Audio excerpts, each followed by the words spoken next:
Buenas tardes a todos y a todas. Hemos tenido una mañana muy ajetreada.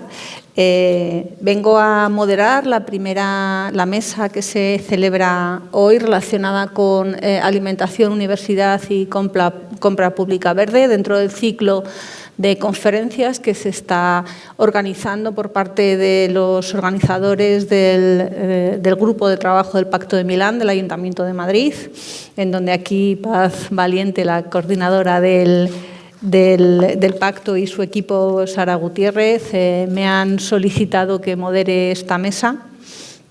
Soy Begoña Fernández, vocal asesora de la Dirección General de Contratación y Servicios, y vengo aquí para, además de moderar la presente mesa, hacer una breve alocución relacionada con el planteamiento que tiene actualmente el Ayuntamiento de Madrid en relación con la incorporación de cláusulas ambientales dentro de la contratación pública. Con ocasión de las directivas comunitarias y de la Ley de Contratos de Sector Público, nos encontramos con una nueva posibilidad de utilizar la contratación pública como contratación estratégica, y dentro de esa contratación estratégica están, evidentemente, todo lo relacionado con la protección medioambiental. Si tenemos en cuenta, además, la pléyade de reglamentos, directivas, leyes, planes y estrategias relacionados con los fondos Next Generation, las recientes órdenes del pasado 29 de septiembre 1030 y 1031, hacen hincapié en la necesidad de enfocar la actividad contractual de cualquier poder adjudicador teniendo en cuenta el vector de transición ecológica. De manera que el Ayuntamiento, en esa línea, está elaborando un catálogo de productos y servicios ambientales dentro de la contratación pública, que está ya disponible con carácter interno dentro de la intranet municipal, y tiene un grupo específico relacionado con alimentación. Ese grupo de alimentación contiene dos tipos de objetos contractuales, uno referido a los servicios de restauración externos y otro a los servicios de restauración interno, como a las máquinas expendedoras de alimentos y de bebidas. En ese entorno hemos colaborado con el Grupo de Trabajo del Pacto de Milán y de la Estrategia de Alimentación Sostenible y Saludable para integrar fichas técnicas en donde la ambientalización o ecologización de los contratos de guarderías infantiles, de centros de mayores, de atención a personas en exclusión social como el Centro San Isidro, o la adquisición de suministros para las máquinas vending tengan esa idea de alimentación saludable y sostenible que propugna el Pacto de Milán. De manera que este Ayuntamiento está trabajando en esa línea, y en breve consideramos que tendremos la primera instrucción de cláusulas ambientales en materia de contratación pública. Esperemos que para este año que establezcan la obligatoriedad de incorporar estas cláusulas ambientales ya mencionadas en el catálogo de productos y servicios ambientales del Ayuntamiento de Madrid, y que la ecologización de los contratos en temas de alimentación sea mucho más fácil para cualquier órgano de contratación dentro del Ayuntamiento, y esperemos que también sea posible para el resto de aquellos que tengan interés en este ámbito por parte de otras administraciones públicas. Y sin más demora, voy a hacer una breve presentación de las ponentes que me presentan, que me van a continuar en la presentación. Por un lado tenemos a Silvia de Prado, experta en desperdicio alimentario y en compra pública. Actualmente es experta en Derecho. A continuación tomará la palabra María Jesús Salado García, que es la directora de Sostenibilidad Ambiental de la Universidad de Alcalá de Henares. Es geógrafa y ya me ha comentado que dará una visión un poco especial, teniendo en cuenta su especialidad relacionada con alimentación saludable y sostenible y los sistemas alimenticios urbanos. Y por último, la profesora doña Ximena Lasso, en donde es profesora titular de la Universidad de Alcalá de Henares y una experta en contratación pública. Lleva coordinando el programa de compra pública verde de la Universidad de Alcalá unos cuantos años y organizando organizando el primer congreso internacional de compra pública verde que se celebrará en breve, los próximos jueves y viernes de esta misma semana, en donde entiendo que como coordinadora estará bastante atareada. Sin más dilación, doy paso a la primera de las ponentes, doña Silvia, cuando quieras. Perdón, doña María Jesús, cuando quieras. Bueno, muy buenas tardes. Agradezco en primer lugar la oportunidad. Voy a quitarme la mascarilla. Agradezco la oportunidad de reflexionar juntos sobre este tema, que es un tema muy serio. Lo que yo voy a hacer es establecer un marco, simplemente porque lo verdaderamente interesante, como se ha mencionado ya, es lo que se tratarán en la segunda y tercera de las ponencias, más centrado en temas específicos, en concreto en la compra pública verde y en el tema del desperdicio alimentario. Pero bueno, me parece interesante ese marco previo, porque yo creo que de él se derivan también otras reflexiones y otras posibles derivaciones y trabajo posterior a partir de los temas concretos que se van a ir tratando. Bueno, empezamos el asunto es un asunto serio, lo que estamos hoy tratando aquí, todos somos conscientes, los que estamos a este lado y a ese otro lado de la mesa. Estamos hablando de alimentación y estamos hablando, en primer lugar, un concepto clave que todos conocemos, seguro, es el de seguridad alimentaria. Pero una seguridad alimentaria que quizá hay que extenderla un poquito más de la definición clásica de la FAO que vemos en pantalla.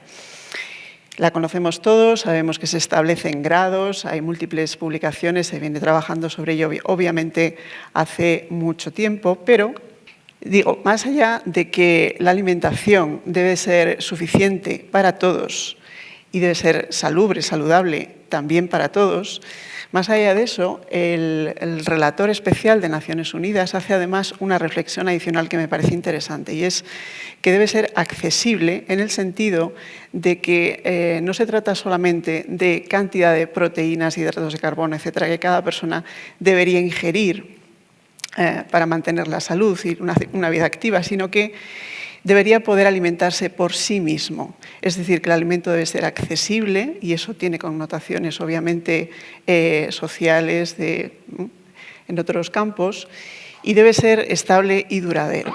Y eso, pues ni siquiera en nuestras sociedades desarrolladas eso se cumple siempre y desde luego la pandemia que hemos sufrido los últimos meses nos ha puesto un poco sobre las cuerdas. Es un punto de atención, me parece que no deberíamos olvidar, ahora que estamos ya volviendo a la normalidad y todas las actividades, el tráfico incluido, está volviendo a lo que conocíamos antes, pero creo que es de recibo, es de justicia no olvidar las lecciones que hemos podido aprender en este duro camino. Así que el tema de la soberanía alimentaria también se incorpora a nuestra reflexión. Bueno, porque aparte de esas colas del hambre y esas situaciones tan difíciles, sabemos que también en nuestras sociedades desarrolladas la alimentación dista de ser saludable para todos nosotros, ¿no? De forma igualitaria.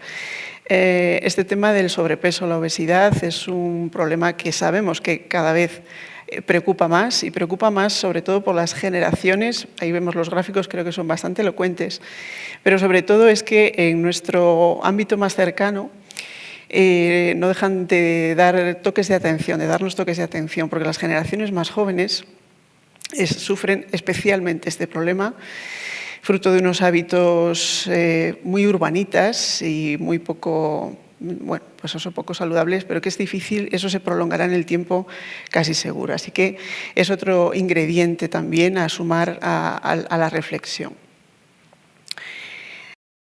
Bien, no somos todos iguales, ni comemos todos igual, ni en todos los puntos del planeta los patrones de alimentación y las necesidades, por tanto, los déficits que hay que solventar son los mismos. Yo también creo que este mapa, con sus gráficos asociados, también es bastante elocuente, ¿no? Si comparamos las raciones de cada uno de los grupos de alimentos Según el patrón saludable, pues vemos que en los distintos continentes o grandes áreas geográficas la situación es bastante diferente. Bueno, nosotros nos centraremos después en lo que nos toca más de cerca, pero en definitiva estamos hablando de derecho a la alimentación como un derecho humano reconocido y estamos hablando, por tanto, de justicia alimentaria que ahora mismo no es una situación que tengamos asegurada, ¿no? Me parece esto interesante, el ir avanzando hacia la cadena alimentaria completa, hacia los sistemas alimentarios, asegurar que el alimento es suficiente, es saludable y es sostenible, sería el último ingrediente, nos pone delante de este concepto, ¿no?, de la justicia alimentaria. Bueno, abordar esa justicia alimentaria, que insisto, es un derecho reconocido internacionalmente, nos presenta distintos retos. Hacerlo desde la soberanía alimentaria contiene también el reto de la sostenibilidad, porque evidentemente asegurar ese alimento suficiente saludable solo en este momento, sin pensar en las generaciones futuras, pues evidentemente tampoco tiene sentido. Por tanto, la sostenibilidad ecológica y también nuestros ingredientes, como la participación social, etcétera, tienen que, bueno, estar en la ecuación, obviamente. Bueno, pues este es el reto. Es el reto que, como digo, todavía hay mucho por caminar, ¿no?, en todos los ámbitos y en nuestro entorno. No hace falta ir demasiado lejos. Pero es que además estamos hablando de sistemas de alimentar a una población que cada vez más vive en ciudades.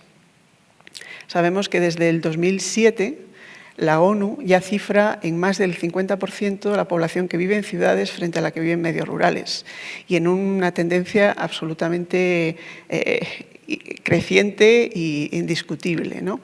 De hecho, pues eso, en 2050, y no está muy lejos, se estima que 2/3, o sea, el ritmo de crecimiento de las ciudades es muy alto.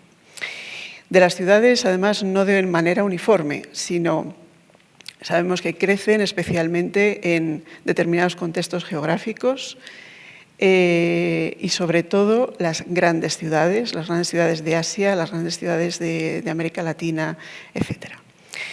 Eso plantea retos muy reseñables, cómo hacer llegar ese alimento a esas grandes urbes tan alejadas a veces del mundo rural y pues eso otra de las claves de reflexión en un entorno como Madrid, ¿no?, en un ciclo como el que estamos en este momento. Y es que, pues eso, las ciudades, como todos sabemos, ocupan una mínima parte de la superficie emergida, un 3% apenas, pero son un fenómeno tal que consumen entre el 70 y el 80% de cualquier tipo de recursos en los que pensemos. El agua, la energía, las emisiones de gases de efecto invernadero, un poco más del 75% se generan en las ciudades y eso tiene que ver también con la forma en que nos alimentamos. No solo tiene que ver con el tráfico, porque también la movilidad tiene que ver con la forma en que nos alimentamos, en fin. Y además es el tema que nos trae aquí también, casi el 80% de los alimentos que se consumen en el mundo se consumen en las ciudades, independientemente de que el país en cuestión tenga una mayor población rural que la que conocemos en España, por ejemplo. Eso es un tema.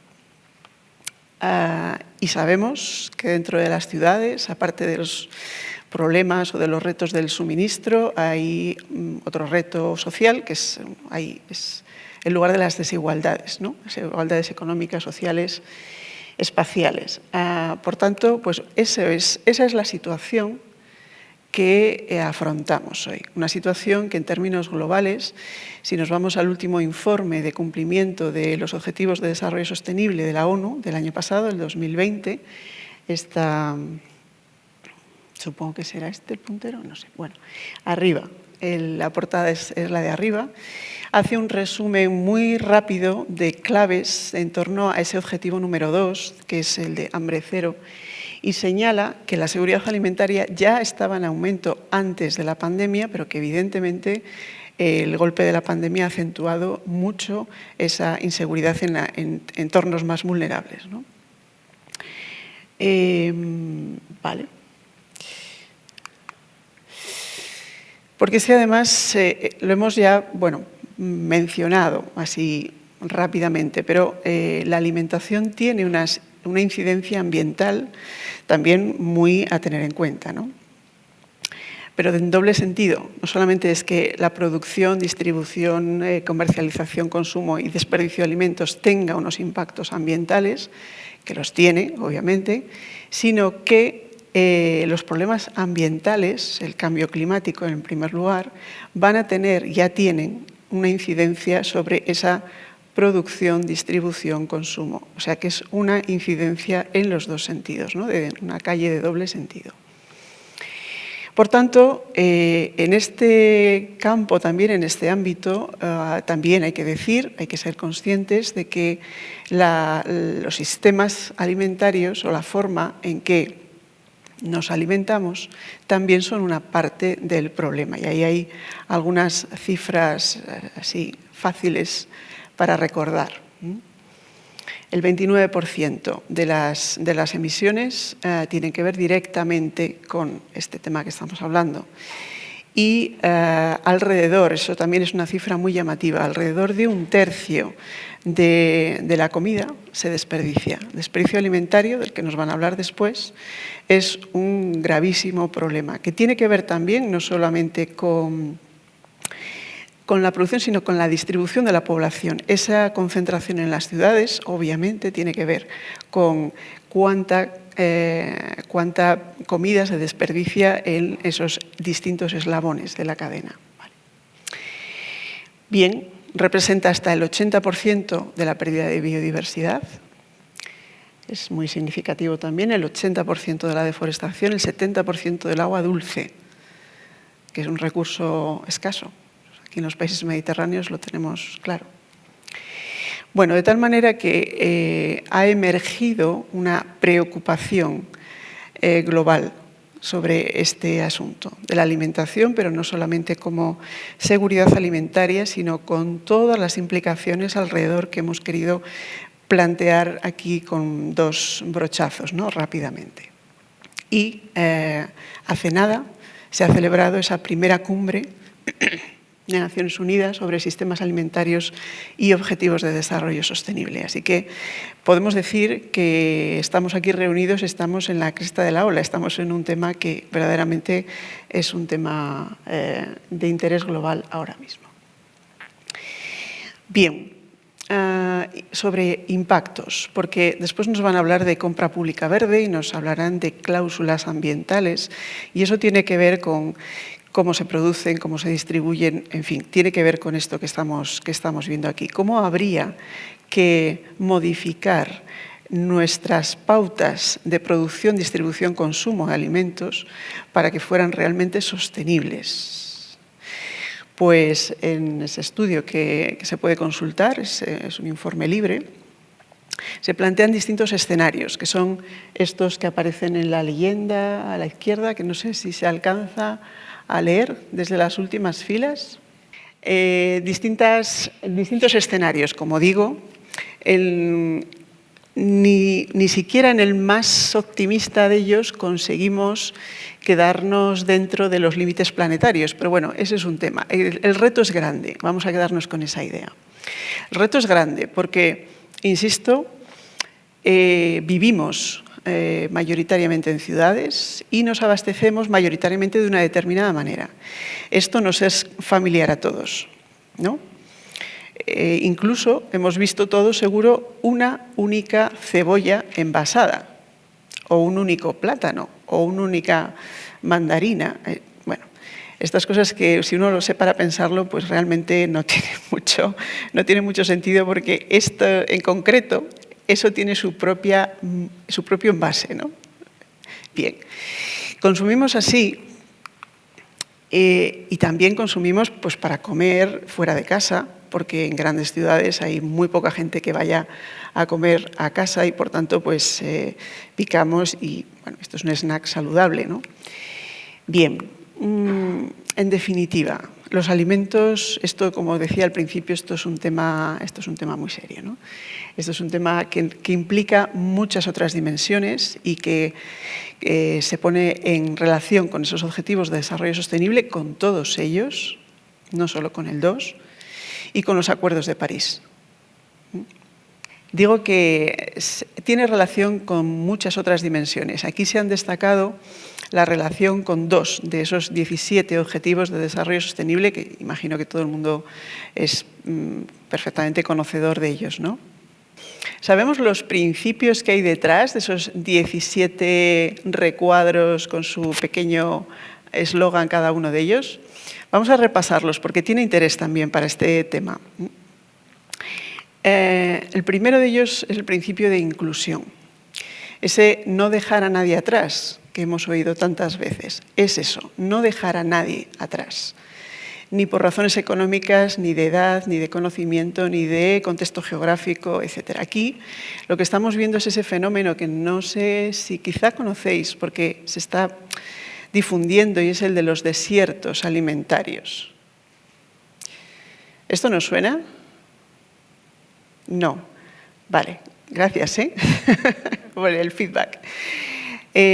Los desiertos alimentarios son zonas en las que, incluso en un país desarrollado, como en Estados Unidos, podríamos hablar también de España, ¿no? En un país desarrollado y un entorno urbano, básicamente hay dificultades claras de acceso a un alimento suficiente y sobre todo saludable, alimentos frescos sobre todo, ¿sí? Y ahí está cartografiada ese mapa de los grandes desiertos alimentarios de Estados Unidos. ¿Qué significa? Pues veis aquí cómo se mide. Dice, población que no dispone de coche, porque sabemos cómo, las películas, ¿no? Que no sé, cómo se accede al alimento normalmente en el mundo anglosajón y en gran parte en nuestro caso también. No hay coche, no hay acceso fácil a un vehículo privado y no hay un supermercado en una milla. Por tanto, la accesibilidad espacial y, por tanto, al alimento, y sobre todo, insisto, alimento fresco, está muy limitada. Eso, lógicamente, tiene que ver con distribución también de estratos económicos. Claro, porque ese no acceso al coche.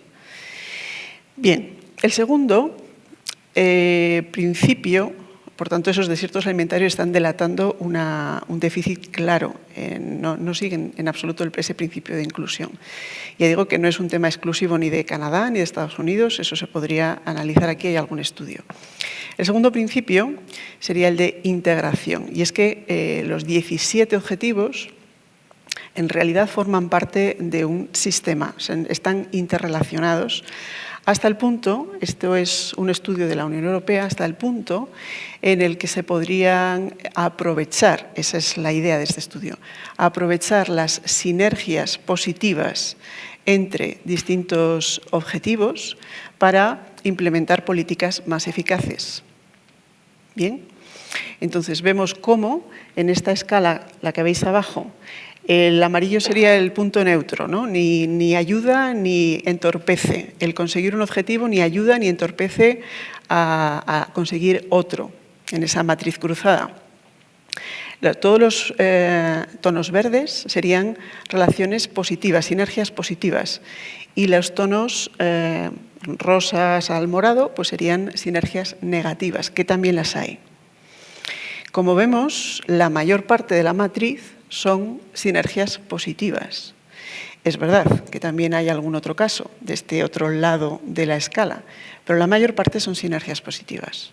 En concreto, si nosotros nos fijamos especialmente en ese ODS 2, leemos esa fila y leemos esa columna, pues veremos que ese ODS 2 funciona como un habilitador de avances en casi todos los demás, ¿no? Si volvemos al anterior, Pues veis cómo pues prácticamente todas las casillas de esa fila son verdes claros, casi todas. Está en consonancia con el progreso del 9, del 11, del 16 y sí aparece un limitante con el 7, que es el de la energía. Vale. Si leemos en la columna, el 2 también se evaluó como limitado por el progreso del 7 y del 9, habilitado por el progreso de casi todos los demás, en coherencia con lo anterior, y reforzado, obviamente, por el progreso del 1, la lucha contra la pobreza, tiene mucho que ver, claro, y con el 6, el agua. De tal manera que eso es un programa integral. Uno no puede decir, yo me dedico solo al objetivo, al ODS 3 o solo al ODS 5, porque todos tienen transversalidad con respecto a los demás, ¿vale? Bueno, y por último, el último de los principios, el tercero, sería esto. La agenda es una apelación a todos los actores. No es una agenda para los gobiernos, como pudieron ser ediciones anteriores, ¿no?, de algo similar, sino que apela a todos los actores que son desde la ciudadanía, desde cada uno de nosotros, a la sociedad civil, las organizaciones, las empresas, por supuesto, los gobiernos y las administraciones de todas las escalas, también los municipales, y hablaremos de eso, y también las universidades. Bien. Esa apelación a todos los actores nos lleva al concepto de sistemas alimentarios, que es otra de las claves del marco que yo os quería traer. Sistema. Hoy hablaremos más de compra pública verde, pero veremos que eso forma parte de toda una cadena, de todo un sistema. Así que el foco, el marco, mejor dicho, sería esto, ¿no? Y contemplado como palanca de cambio, porque como estamos implicados todos en ese sistema alimentario, todos somos parte de la producción, de la recolección, de la distribución, del consumo, del desperdicio, de todos. Esto forma parte de nuestra... Y además afecta a elementos muy diversos de nuestro ámbito, ¿no? La tierra, el agua, la energía, que esto tiene mucho que ver, la tecnología, los empleos, las familias, la comunidad, por supuesto. Todo es un sistema. Por tanto, los cambios que abordemos han de ser sistémicos también. Necesitamos profundos cambios y estos hay que enfocarlos como cambios sistémicos. Bueno, pues eso, así entenderíamos el sistema alimentario, ¿no? Me parece muy gráfico pero creo que ya vamos mal de tiempo. ¿Sí, mira? Sí. Así que voy más rápido. Por supuesto, un sistema alimentario que debe ser sostenible, claro. Y se entiende como sistema alimentario sostenible no solamente el que preserva la capacidad de generaciones futuras para alimentarse, sino que ahora mismo, abajo se ve mejor, sin conversión adicional de tierra, sin nuevas tierras agrícolas, se sigue avanzando la frontera agrícola, protegiendo la biodiversidad, el agua, menor pérdida de nitrógeno y fósforo en las vías fluviales, etc. Eso es ahora ser sostenible, ¿no? Sistema alimentario sostenible. Vale. Por tanto, debemos cambiar el chip. Un cambio de modelo de negocio para las empresas, claramente. Y un cambio que ha tenido eco desde, por supuesto, ONU, pero la Unión Europea se ha hecho eco de esta necesidad y quizá nos suene esta estrategia de la granja a la mesa, después creo que también se va a mencionar después. Forma parte de ese pacto verde, ¿vale?, de la Unión Europea, el que hablamos tanto en los últimos tiempos, y tiene mucho que ver también con otro documento clave de la Unión, que es la estrategia de la biodiversidad. Vale.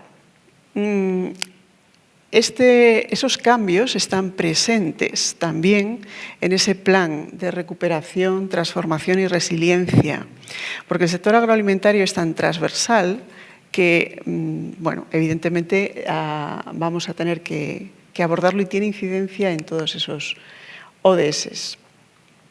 El sector agroalimentario es otro de los agentes implicados, esa apelación a todos los actores, a todos los agentes. Y desde Naciones Unidas, una asociación de empresas, es el Pacto Mundial, se plantea cómo las empresas pueden, en distintos sectores, no solo el agroalimentario, en muy distintos sectores, cómo pueden empujar esa Agenda 2030, esos Objetivos de Desarrollo Sostenible.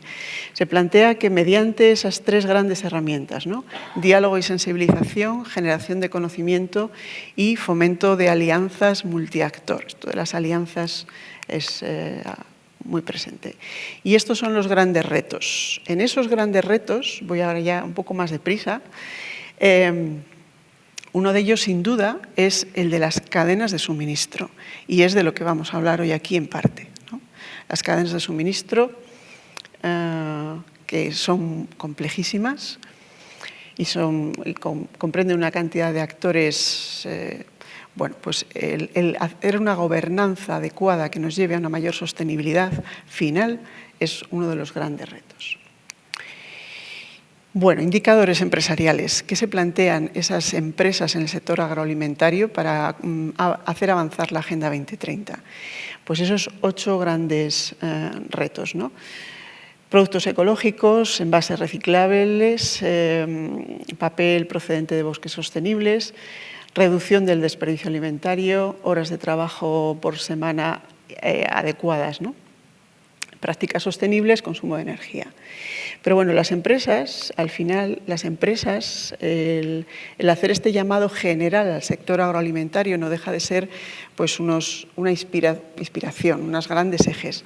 Pero al final no tiene nada que ver el sistema alimentario de Madrid y el de Manila, o no tiene nada que ver. Es decir, hay que afinar, hay que concretar, hay que territorializar, finalmente. Porque si depende mucho, bueno, depende mucho. Necesitaría un reloj, la verdad es que eso me ha fallado. Digo que si depende mucho el cómo producimos, distribuimos, consumimos y nos deshacemos de, eso tiene mucho que ver también con esto que estamos viendo en la pantalla, ¿no? Y es cómo en los distintos grandes bloques geográficos, cómo se distribuye la distribución de los alimentos. En América del Norte y en Europa, pues las grandes cadenas de hipermercados y supermercados, como estamos viendo, tienen una presencia importantísima que no es tan así en otros contextos geográficos, ¿no? Bueno, esto obviamente a todos se nos ocurre que tiene una incidencia muy importante, el cómo se canalizan esos flujos.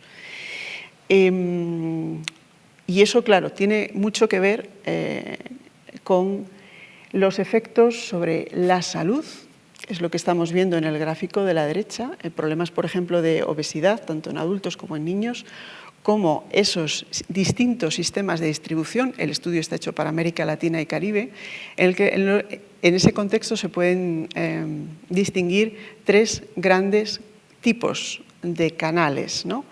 El moderno, el mixto y el tradicional. Y las diferencias en cuanto a esos impactos sobre la salud de cómo nos servimos, de cómo nos alimentamos, dónde compramos, dónde nos suministramos de alimentos, creo que el gráfico es suficientemente clarificador. Vale. Bueno, por tanto, territorializar, en eso estábamos, porque otro de los objetivos que sabemos de esos 17, el 11, tiene que ver con las ciudades y las comunidades locales, es decir, con los territorios. Las ciudades sostenibles, en 2015, cuando se enuncia esa Agenda 2030, se compondrían de esos elementos que estamos viendo ahí: viviendas, servicios de transporte, urbanización inclusiva, patrimonio, protección contra desastres, etcétera, pero también se incluyen esos últimos 3 que quizá tienen más que ver con el tema del sistema alimentario urbano, ¿no? El impacto ambiental, el acceso universal a zonas verdes, y los huertos comunitarios, jardines y otro tipo son también zonas verdes que debemos valorizar, tener en cuenta que están tomando cada vez más auge, ¿no? En entornos urbanos. Y también el último, muy importante, esos vínculos entre los espacios urbanos y los espacios rurales y zonas periurbanas. Vale. Esto se completa con alguna apreciación de otro de esos grandes documentos que cuando uno trabaja en el territorio pues debe conocer, la Agenda Urbana, la nueva Agenda Urbana también de Naciones Unidas, que habla de mejora de la resiliencia de las ciudades y, para mejorar su resiliencia frente al cambio climático, pero también para mejorar la seguridad alimentaria. Es decir, las ciudades tienen que ver, esto se contempla desde aquí, con esa seguridad alimentaria, con la salud, con la nutrición y con la calidad del aire. Vale. La reflexión va madurando y la FAO, en 2019, hemos avanzado ya 4 años, publica estas directrices sobre la agenda alimentaria urbana, en la cual vemos 4 grandes ejes. Primero, se retoma lo que acabamos de decir de la agenda urbana, sinergia urbano-rural, atendiendo a las peculiaridades locales, ¿no?, de cada contexto geográfico. En segundo, la inclusión y la equidad social, la sostenibilidad y la resiliencia, un tercer pilar, y las interconexiones en el sistema agroalimentario. Por tanto, volvemos a esas interrelaciones. Y señala una incidencia bastante más amplia que lo que habíamos visto antes sobre distintos otros objetivos de desarrollo sostenible. Cada uno de esos 4 grandes ejes, cómo tocan distintos objetivos de desarrollo sostenible. Bueno, de tal manera que ya concretando en esos territorios urbanos concretos, ¿cuáles son los retos? Pues eso, reconocer la diversidad, las características concretas y peculiares de cada uno de esos sistemas alimentarios. Poner el acento en las interrelaciones. Mejorar, promover mejores sistemas de gobernanza de toda la cadena. Fomentar la economía inclusiva, apoyarse siempre sobre esa bioeconomía circular. El sistema alimentario tiene en esto grandes potencialidades. Se habla mucho del sector de la edificación y economía circular. Bueno, pues evidentemente es un reto importante porque los impactos son muy reseñables, pero ahí quizá es menos evidente que ¿no? El sistema alimentario puede realimentar a la tierra si lo hacemos de una forma razonable. Por tanto, bien, reconducir todo el proceso teniendo en cuenta los riesgos climáticos que ya están ahí.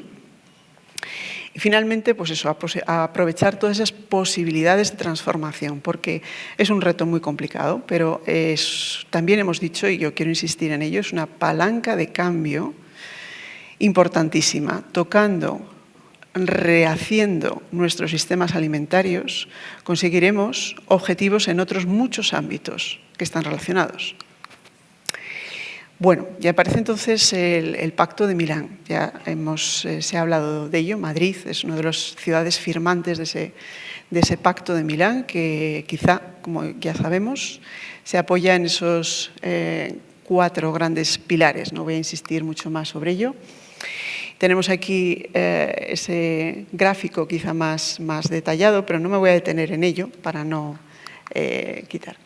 Al final, ¿qué pueden hacer los gobiernos, las administraciones locales, lo local, ya muy cercano al territorio? Pues 4 grandes tipos de cosas, ¿no? Pueden, y de eso se ha hablado ya en este ciclo de conferencias, fortalecer la gobernanza del sistema alimentario en su conjunto, y Madrid lo está haciendo, hay una estrategia, un comité de seguimiento, etcétera, todo esto. Pero quizá nos queda avanzar aún, porque, por ejemplo, en el tema de los datos, ¿no? Necesitamos conocer mejor, y para eso necesitamos datos de cómo funciona toda la cadena, todo el proceso. Y necesitamos buenos indicadores, unos indicadores que tengan en cuenta esa complejidad del sistema y sus distintas implicaciones. Un ejemplo, pues en esto nos podemos apoyar en estudios y aquí el papel de la universidad, el papel de la investigación, ¿no?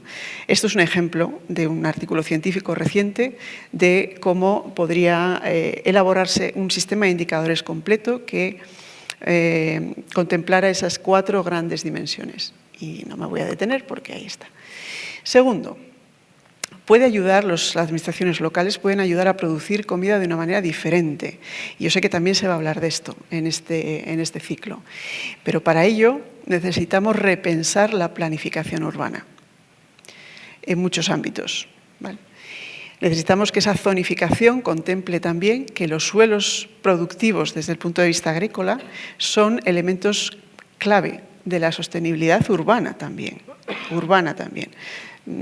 Quizá es una idea a la que no estamos acostumbrados. Pensamos, el mundo rural abastece de alimentos, la ciudad abastece de otro tipo de servicios. Son 2 funciones diferentes, dispares, disjuntas, ¿no? Pero esa idea quizá debemos empezar a cambiarla, a orillarla. Porque se habla de desarrollo integrado, desarrollo urbano integrado como una pata esencial de un desarrollo urbano sostenible. Por eso. Y también en esto hay avances recientes. Traigo aquí una jornada de reflexión que ya ha pasado recientemente, hace pocos meses, sobre planeamiento urbanístico y sistemas alimentarios agroecológicos. Y sobre esto, dentro de muy poco, se organizará un congreso, una conferencia internacional en diciembre, los días 13 y 14. Es decir, como os decía antes, es un tema, está en el candelero, es un tema en el que se está trabajando bueno, y en esa nueva forma de pensar la planificación de la ciudad, solo para tener una imagen, quizá estos 3 elementos, conectados, por supuesto.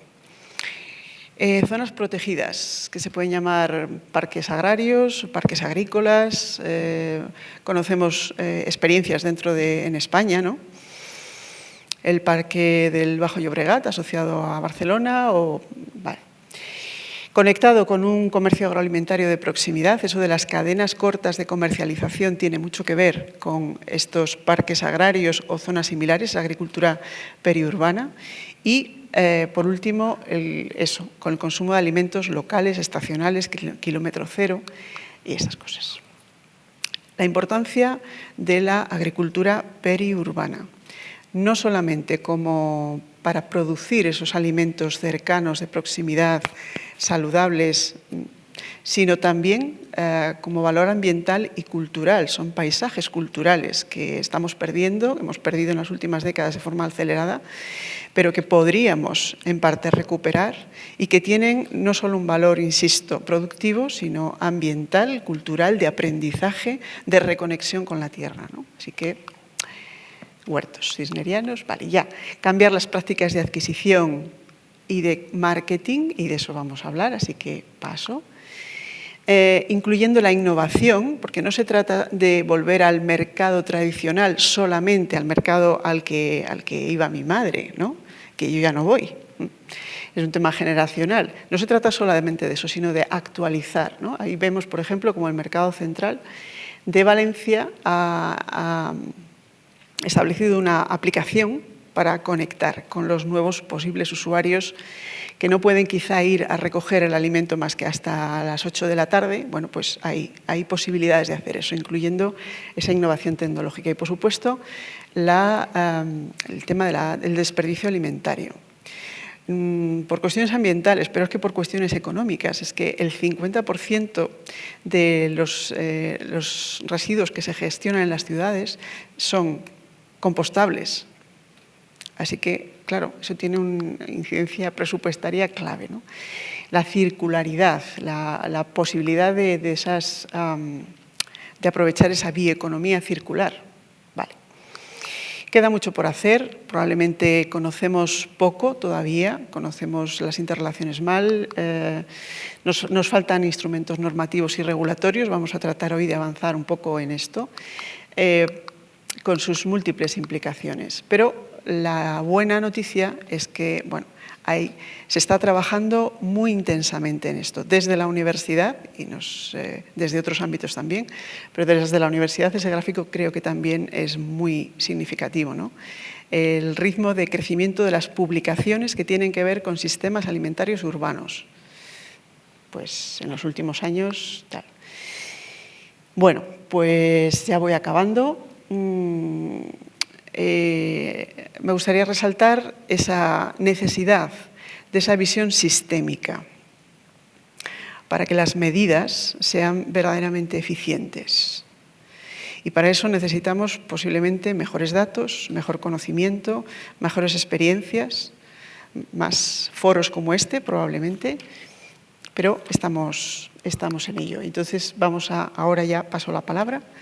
Y muchas gracias. Y bueno, espero que después haya posibilidad de preguntas. Gracias.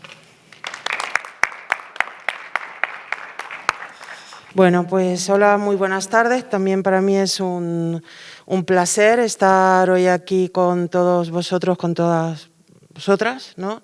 Hablando y reflexionando sobre, pues, en esta jornada sobre alimentación, universidad y compra pública. Subrayaba mi compañera, María Jesús Salado, la importancia o la necesidad de, ¿no? Entre otras muchas cosas que nos ha contado y que ha, francamente, puesto un telón de fondo y ha contextualizado muy bien, muy bien la materia. Bueno, entonces digo que ella subrayaba la idea de adoptar medidas para favorecer la sostenibilidad alimentaria, ¿no? Para impulsarla. Yo añadiría que esa necesidad es realmente una urgencia, es decir, hay que adoptar esas medidas y hay que adoptarlas sin ninguna demora. Yo el día de hoy, que me han comentado las gentiles organizadoras que se trata de un público universitario, estudiantes, entonces voy a hacer una charla un poco más amable, quizás menos técnica, ¿no? Para explicar y hablar de a lo que yo me dedico en la investigación fundamentalmente, que es la compra pública. Y os voy a hablar entonces de un mecanismo, de una herramienta que precisamente sirve o puede servir o tiene una enorme potencialidad para acelerar este proceso, ¿no? De hacer más sostenible la compra. Bueno, entonces, ¿cuál es este mecanismo? Ya se ha dicho, es la compra pública verde, o sea, una expresión que tiene 3 palabras. La primera es comprar, es decir, una actividad que nosotros hacemos cotidianamente y todos los días, ¿no? Me compro un libro de texto, me compro ropa, me compro un billete del autobús, etcétera, etcétera. Es decir, procesos repetitivos, automáticos, para los cuales aplicamos una serie de criterios. En segundo lugar, bueno, pero que lo hacemos cotidiana y automáticamente. En segundo lugar, o el segundo adjetivo es pública, ¿no? ¿Y esto qué significa? Significa que quien compra, el sujeto que está adquiriendo estos productos, estos servicios, que está contratando estas instalaciones, esta obra, son unos sujetos en concreto y estos son las denominadas administraciones públicas. Las administraciones públicas, como puede ser un ayuntamiento, como puede ser una diputación provincial, como puede ser un colegio, una universidad. Pero más amplio que administración pública, digamos que cuando hablamos de compra pública referimos a compra del sector público, ¿no? ¿Y qué es esto? Hombre, pues es mucho, ¿eh? Son muchos sujetos y es mucho recurso público. ¿Y qué significa esto? Un enorme poder de mercado. Un enorme poder de mercado, bueno, pues ahí hay unos datos que se pueden traducir a PIB, unos porcentajes, pero bueno, más allá de eso es un enorme poder concentrado, ¿no? Un poder de mercado enorme. ¿Os imagináis si el día de mañana todos los habitantes de la Comunidad de Madrid compramos un solo tipo de camiseta de un equipo de fútbol o un solo tipo de producto de limpieza? ¿Os imagináis el día de mañana si decidimos todos que solo vamos a comprar productos frescos, que solo vamos a comprar productos de proximidad? ¿Qué pasaría? Hombre, pues cambiaríamos el mercado. Esto es lo que se quiere conseguir con el empleo, con la utilización de la compra pública verde. Dar ejemplo y cambiar el mercado. Dar ejemplo y cambiar el mercado. Este es el poder de este mecanismo. Que tiene dos rasgos que me gustaría subrayar. En primer lugar, la compra pública no es incluir en un contrato lo que dice la ley, que a veces se piensa que es eso. La compra pública es añadir, es poner un plus. Y por eso he dicho hace un momento que la compra pública es un elemento acelerador de este proceso. ¿Y por qué es acelerador? Porque no es un instrumento de refuerzo de una obligación legal que ya viene establecida para el sector público, para el sector privado en términos de plástico, en términos de residuos, sino que es un plus, es un más, es ir más allá.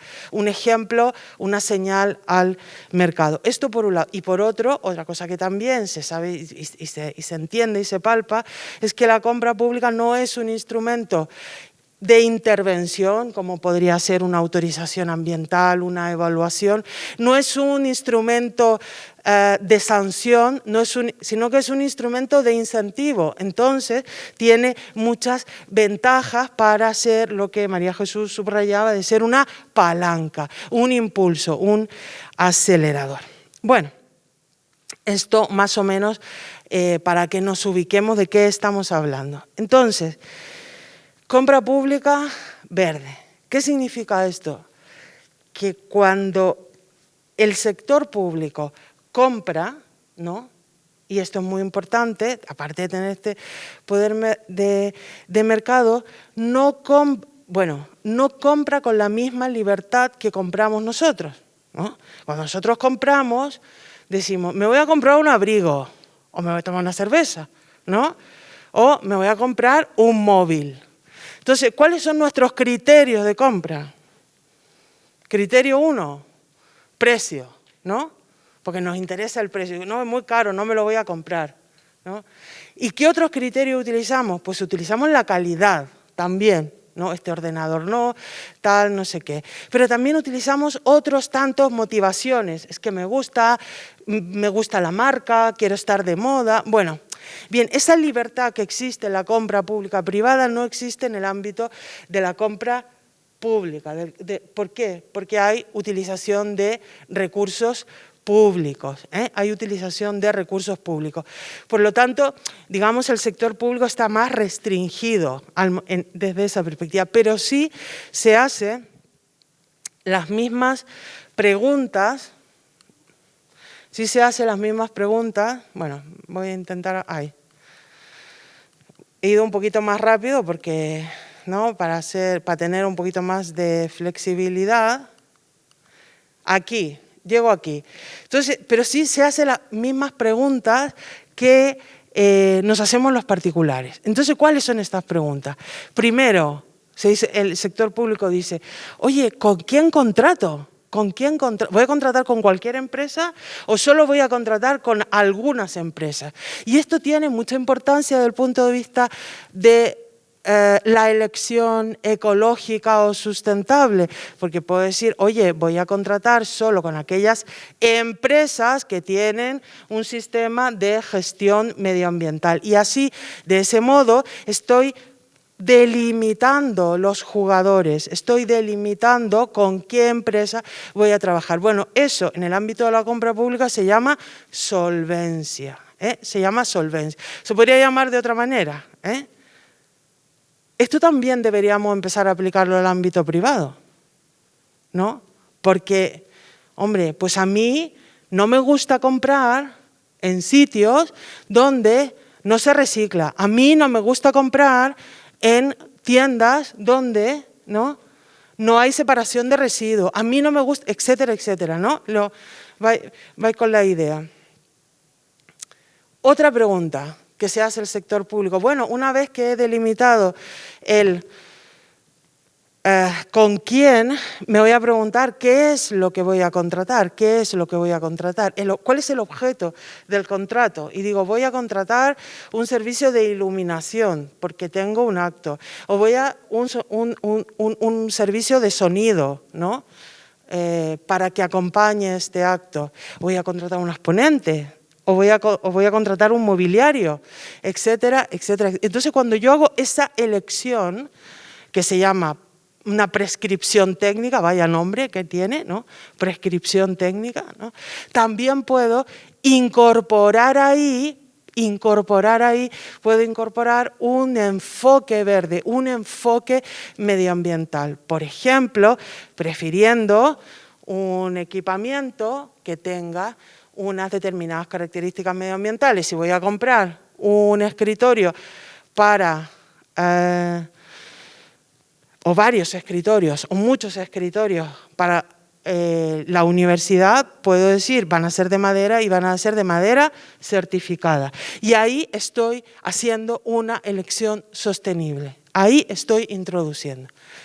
¿De qué otra manera se puede ambientalizar un pliego? Con la tercera pregunta, ¿cómo lo elijo? Y ahí iba, gracias, ahí iba a la pregunta que hacía antes, ¿cómo compro? ¿Cómo compro? ¿No? Aquí los criterios tradicionalmente han sido el precio y la calidad, aunque también es verdad que en el sector público, también quizá en el sector privado, pero en el sector público el precio ha sido un valor preponderante. El precio ha sido un valor preponderante. Es decir, hemos comprado muchos productos, una infinidad de productos siempre considerando el precio más bajo. Y si nosotros pensamos en términos de compra pública verde, esto es muy difícil conciliar, ¿no? Es difícil de conciliar porque es necesario incorporar aspectos de calidad, de rendimiento, de durabilidad, de reparabilidad, de usabilidad, bueno, en fin, todo lo que es la filosofía de la economía circular. Esto por un lado. Y por otro lado, yo creo que hemos vivido bajo una dictadura del precio. El otro día estaba en una conferencia y un profesor norteamericano que siempre habla esto y me gusta como él siempre lo repite, que es la dictadura del precio.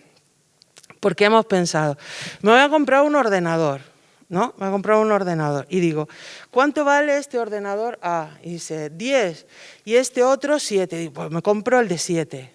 ¿No? He hecho una buena elección. Claro, eso en términos de precio de adquisición. Pero si nosotros damos un paso atrás y pensamos en la vida del producto, esto se llama coste de ciclo de vida, si pensamos en la vida, o sea, ¿qué materias primas se han utilizado para construir ese ordenador? ¿De dónde han salido? ¿Qué transporte? ¿Qué transporte? ¿Cuánto vale ese transporte?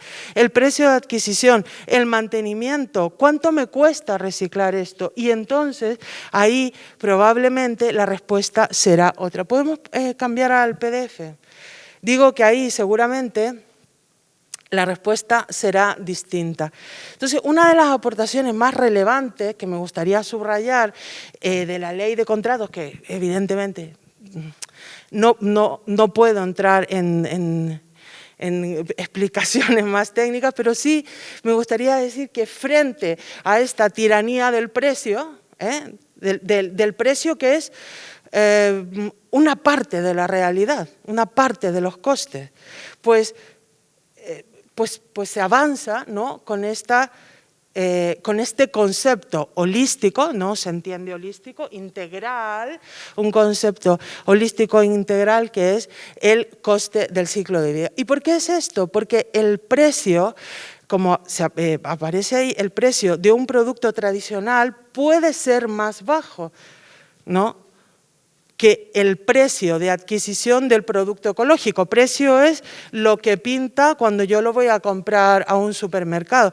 Pero si yo observo esto en términos de residuo, de mantenimiento, de adquisición, de uso, etcétera, etcétera, pues voy a llegar a la conclusión de que un producto ecológico puede ser no solo una opción ambientalmente correcta y una buena decisión, sino que incluso puede ser más barata, si lo miramos así. Entonces, esto es clave, movernos ya, no, bueno, ¿y esto de dónde viene? ¿No?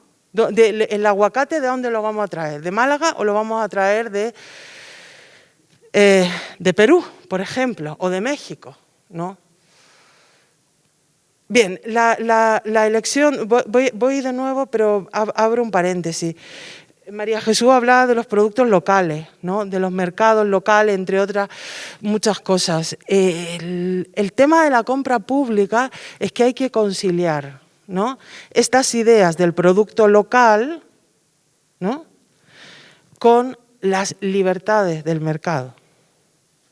Entonces hay que ponerlo en relación y a veces el mercado se estresa, porque nosotros vivimos en un libre mercado. La Unión Europea es un espacio común donde hay libre circulación de personas y de bienes, de personas, pero sobre todo de productos, y es que al principio nace como un libre mercado de productos. Entonces cuando tú dices, oye, vamos a la tira, ¿no? El ensayo valenciano, dice, vamos a comprar para los comedores escolares naranja valenciana, no otra, dice, uy, mala cosa porque aquí afecta al mercado, ¿eh? Entonces esto hay que trabajarlo, hay toda una elaboración. Bueno, vuelvo al tema del coste de ciclo de vida, que ya si con esto solamente logro expresar esto ya me iré contenta. Entonces digo que este es un concepto holístico, un concepto integral, nos da información, nos revela costes que normalmente están ocultos y esto es muy importante, tenemos que comprar así, no solo el sector público. El nuevo plan de contratación pública de Euskadi a mí me gusta mucho porque ya no habla de una compra pública verde, sino que habla de la compra verde, porque tenemos que empezar a estandarizarnos. O sea, está bien que la administración sea el Ayuntamiento de Madrid, da ejemplo, bien, pero todos los demás tenemos que hacer lo mismo, nos tenemos que igualar y nos tenemos que igualar rápido porque tenemos una emergencia climática y si nos llegamos a salvar, tenemos que comportarnos de otra manera, Bueno, ¿por qué este concepto es tan interesante? Porque no solamente, bueno, ahí no sé si se ve bien, no solamente me permite contabilizar estos costes de ciclo de vida, sino que también me permite incluir una cosa que se llama externalidades ambientales. Externalidades ambientales negativas, o sea, ¿cuál es el efecto para el medio ambiente que yo tenga un bus de la MT dando vueltas 24 horas o 12 horas al día durante 365? Eso tiene un coste para el medio ambiente, ¿lo veis? Que no es el coste de haberlo elaborado, no es el coste de haberlo adquirido, no es el coste sino que es el coste al medio ambiente. Bueno, entonces esto ya nos lleva a una realidad paralela. No, esto era una realidad paralela hace poco, ahora se está avanzando, yo diría rápida y frenéticamente, la Unión Europea por sectores, poquito a poco desarrollando metodología, esto no es fácil, y se está estableciendo un valor para cuantificar, porque como podrán entender, todos estamos de acuerdo que se debe considerar el coste de la externalidad ambiental, ¿no? El problema es cómo lo vas a cuantificar y ya se ha llegado a un valor que es ese, que son 90 euros, ¿no? La tonelada de carbono de CO2 equivalente. El CO2 equivalente, ¿no? Es una unidad para poder comparar las externalidades ambientales, ¿no? Que producen distintos productos, servicios y obras. Y esto a mí me parece que es un gran avance. Acá hay unas guías, ¿no? La Unión Europea ha hecho unas guías, ¿veis? Que se llaman User Guide y LSS Tool, herramientas, ¿no? Las LSS Tool son unas hojas Excel de cálculo que ya vienen hechas, tú las rellenas para calcular el coste de ciclo de vida, y lo otro son guías que te van explicando un poco de la mano, te van llevando para... Yo me gustaría subrayar de esas guías que la Unión Europea dice, pensadas para el sector público, prueba y error, usarlas, os animo a empezar con esto, pero luego dice, oye, y si sois del sector privado, usarlas también, porque en el futuro tenemos todos que calcular las cosas de esta manera, para allá vamos, ¿no? Hacer esto que acabo de explicar tiene sus complejidades, tiene su complejidad. ¿Qué complejidad, desde mi perspectiva? Que hay un océano de legislación contractual por distintos niveles y esto se te va de las manos cada 2x3 porque cada 2x3 se está cambiando, ¿no? Entonces tenemos un nivel 1 que Objetivo de Desarrollo Sostenible, las directivas europeas, hay una legislación nutrida a nivel europeo que son directivas que cada vez van aumentando. Estas últimas son del año 2014, el año 2024 vamos a tener nueva directiva y vuelta otra vez a... Entonces hay mucha movilidad. Las estrategias, luego, las que se han mencionado, el Green Deal y el Farm to Fork, que es de Farm to Fork, de la granja a la mesa. ¿Por qué? Porque en el ámbito europeo se define una estrategia, hay una jurisprudencia, se va a una directiva, se avanza, otra... Me explico, entonces hay muchísima movilidad. Luego tenemos un nivel estatal, o sea, tenemos un nivel normativo, tenemos unas reglas del juego, ¿no? A nivel estatal y a nivel autonómico, que traen estas reglas que son las reglas de mercado, el qué, el cómo lo valoro, bajo qué procedimiento. Y manejar todo esto y manejarlo afinadamente y hacerlo en tiempo récord cuando uno saca una licitación, la verdad es que es casi un don, ¿no? Yo diría. Pero claro, tú dices, bueno, esto me lo voy aprendiendo. Y digo, no, porque ahora el legislador ya se ha motorizado, como se suele decir, y entonces ha aprobado otra normativa que es como una vía que va en paralelo, que es la legislación de cambio climático, que es autonómica, ¿no? y la que nos viene encima, y legislación estatal. Y ahí también hay normas sobre contratación pública verde que tienen su extensión y que hay que poner en coordinación. Y luego se ha abierto una tercera vía, y esa tercera vía son, digamos, la gestión de los fondos que ha acordado la Unión Europea distribuir a cada Estado miembro para reconstruir, ¿no? Para ayudar, ¿no? A poner en marcha las economías tras toda la gestión del COVID, que esto también da para hablar un montón. Bueno, pues ahí tenemos normas estatales y tenemos un sinfín de normas autonómicas.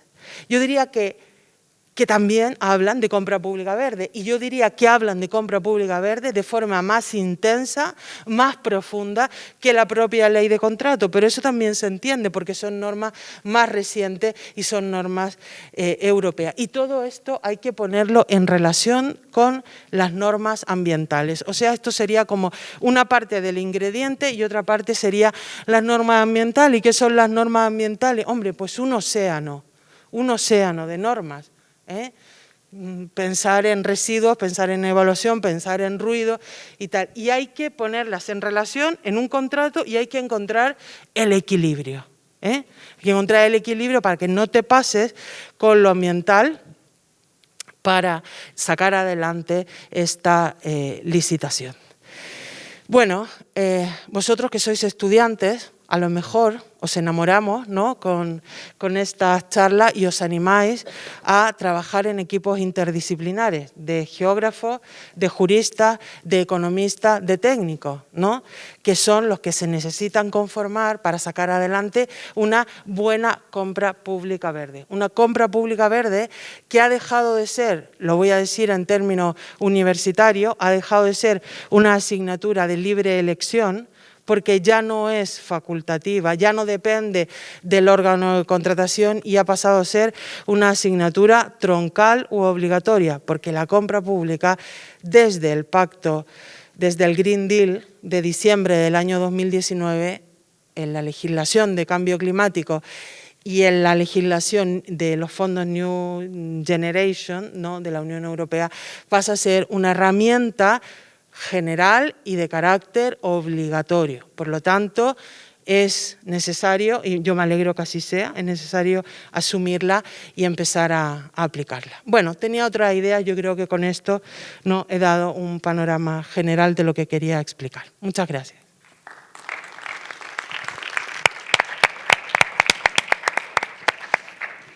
A continuación toma la palabra Silvia de Prado. Buenas tardes, soy Silvia de Prado, recientemente graduada en Derecho, y todo el tema sobre el desperdicio alimentario y la compra pública surge de mi trabajo de fin de grado, en el que analicé pues, toda la normativa y todo el régimen jurídico general del desperdicio alimentario.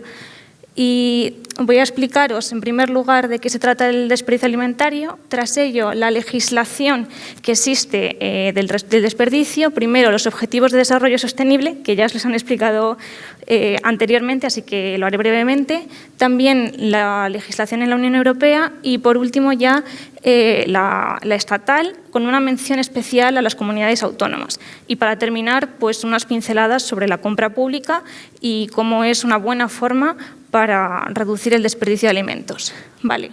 El desperdicio de alimentos, como marco general, son todos aquellos alimentos destinados al consumo que acaban desperdiciados, es decir, que se tiran a la basura.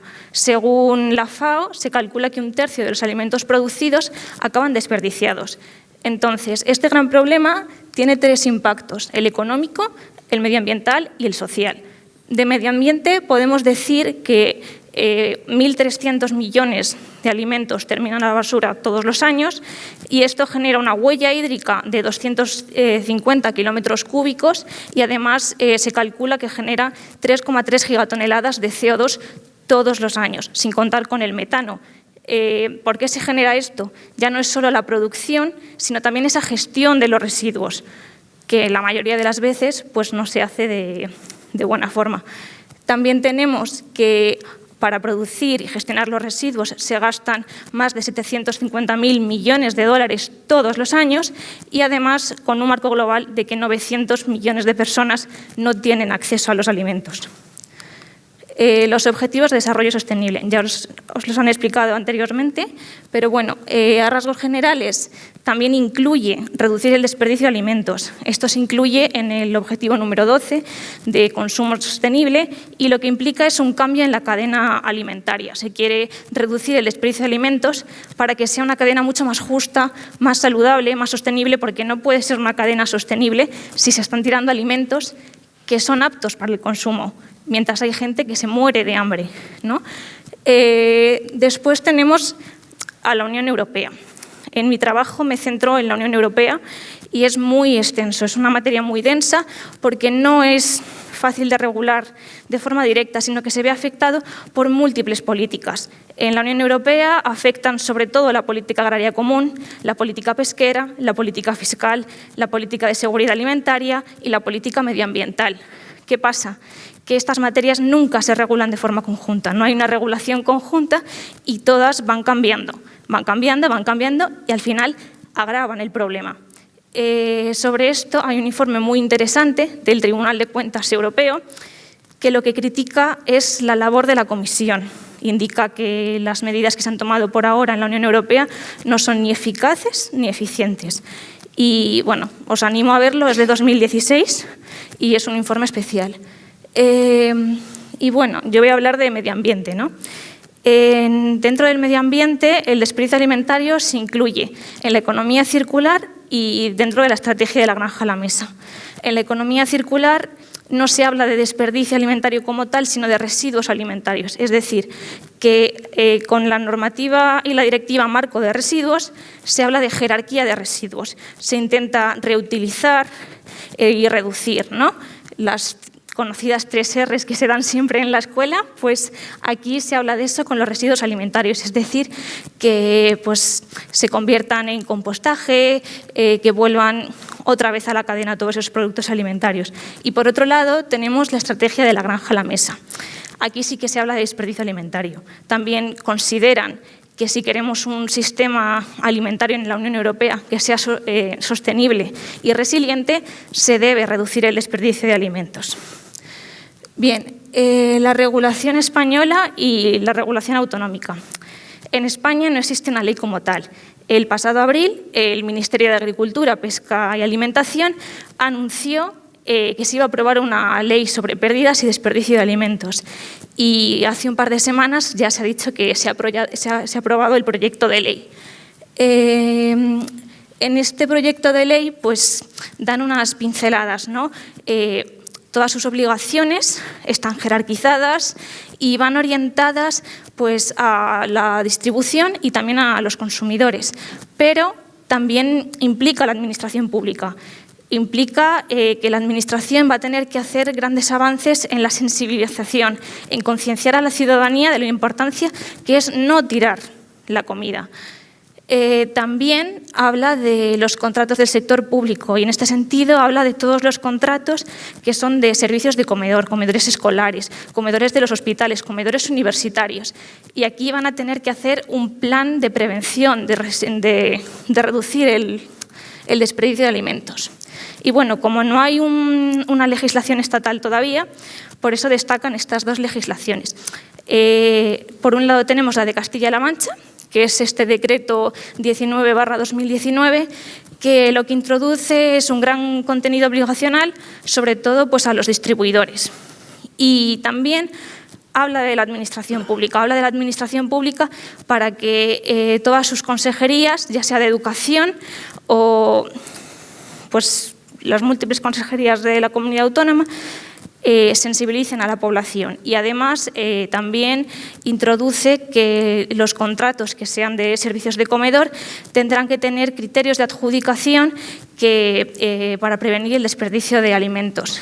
Y luego está la legislación de Cataluña. La legislación de Cataluña es muy novedosa porque no solamente tiene obligaciones, sino que también tiene medidas de fomento y un contenido sancionador. Es decir, tiene una jerarquía de prioridades en la que prioriza la donación de los alimentos, que esos excedentes alimentarios acaben ya bien para consumo humano y cuando este no sea apto, acaben pues, para valorización animal. Y dentro de esto impone obligaciones y infracciones de leves a graves con una correspondiente multa. Y aquí, pues la compra pública. La compra pública, como ya os ha explicado Ximena, pues es muy importante para introducir los criterios medioambientales, ¿no? Y en este sentido, el desperdicio alimentario se puede incluir de múltiples formas. Por un lado, se puede incluir como una condición especial de ejecución, obligando a que en todos esos contratos del sector público que tengan que ver con alimentación tengan planes de prevención del desperdicio alimentario o como criterio de adjudicación, que se incluyan códigos de buenas prácticas a las empresas que quieran contratar, que se les dé una puntuación cuando tengan algunas medidas para prevenir el desperdicio, ya sea por la donación, por valorización o por gestión de esos residuos. En este sentido, destaca el Acuerdo Marco de los Comedores Escolares de la Comunidad de Madrid, que ya prevé otorgar con 3 puntos como criterio de adjudicación a aquellas empresas que tengan planes de prevención de residuos alimentarios. También se puede introducir como solvencia técnica como una etiqueta o un certificado otorgado por la Administración cuando se prevengan el desperdicio alimentario. En este sentido, Francia ya otorga a las empresas francesas certificados de buenas prácticas para que así los consumidores puedan consumir de forma informada de aquellas empresas que sí que luchan contra el desperdicio de alimentos. También tenemos como obligación esencial del contrato. Como obligación esencial del contrato se puede pedir que se recopilen los datos, que se hagan mediciones. Esto es muy importante. El desperdicio alimentario no se mide de forma conjunta. todas las definiciones son diferentes, entonces no tienen un mismo punto de partida y nunca van a ser posibles ninguna medición internacional o ninguna medición europea o ninguna medición estatal es comparable, porque no hay medición conjunta. Pero si se empieza a aplicar dentro de los contratos la obligatoriedad de que se mida el desperdicio alimentario, sí que se va a poder comparar. Y por último, también se puede hablar de penalidades. Es muy importante, ya no solo la penalidad en sí, que es que se vincule al objeto del contrato ese cumplimiento, sino que un órgano vigile que se cumple. Y entonces, dentro de esto, se podrían hablar de multas, de sanciones de toda la vida, o también de obligaciones, pues, de incumplimiento y de no contratación con la administración pública, de no se va a tolerar que se desperdicien alimentos. Y bueno, por último también el Pacto de Milán, ya os han hablado de él, ¿no? Pero bueno, el Pacto de Milán destaca por la importancia que tienen a nivel local las políticas locales también en el desperdicio alimentario. Se habla de recomendaciones y de políticas de evaluar el impacto tanto con la ciudadanía como con las empresas de forma conjunta y así poder hacer mejores políticas municipales para poder sensibilizar y para intentar reducir el desperdicio de alimentos en las localidades. En este sentido, creo que había un pueblo en Sevilla que su ayuntamiento incorporó una medida en el que por todos aquellos residuos biodegradables se los entregaban al ayuntamiento y el ayuntamiento los intercambiaba por comida directamente, creo que eran por huevos ecológicos de gallina. Entonces son una serie de ideas, de técnicas que se pueden incorporar a nuestra vida y a nuestro día a día y sobre todo a la administración, que es muy importante que empiecen ellos reduciendo el desperdicio alimentario. Muchas gracias y ya está.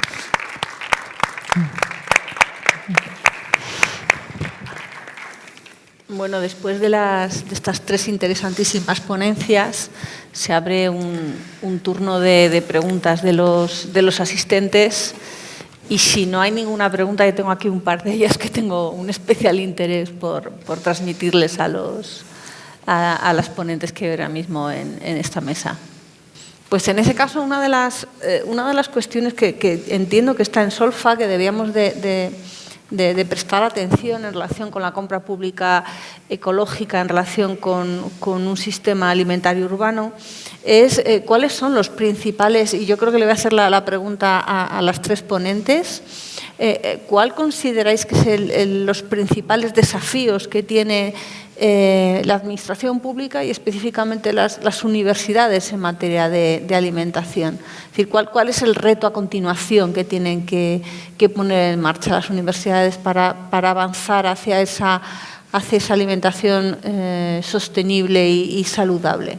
Las universidades públicas son parte de la administración pública, se rigen, por tanto, por las leyes que se han mencionado aquí. En esa parte y en todo lo que tiene que ver con suministros, aquí se está hablando de alimentación, bueno, pues las universidades tenemos un reto muy importante, que son los comedores universitarios.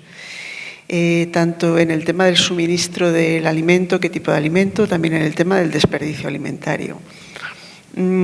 Hay trabajos hechos por el conjunto de universidades. La conferencia de rectores tiene una mesa sectorial dedicada al tema de sostenibilidad y hay un grupo de trabajo que se ha dedicado a este tema de la alimentación saludable. Se han consensuado unas directrices para los comedores y las máquinas de vending y bueno, hay un trabajo hecho, pero en la práctica, pues todos los que vivimos en la universidad sabemos que los retos quedan por delante, unos retos importantes todavía por delante, ¿no?, para implantar esto. Porque los comedores universitarios tienen sus peculiaridades. No son comedores escolares, la afluencia de público es muy variable según días. En los últimos años hemos visto un decrecimiento importante del número de usuarios de esos comedores escolares, no solo con la pandemia, sino previamente.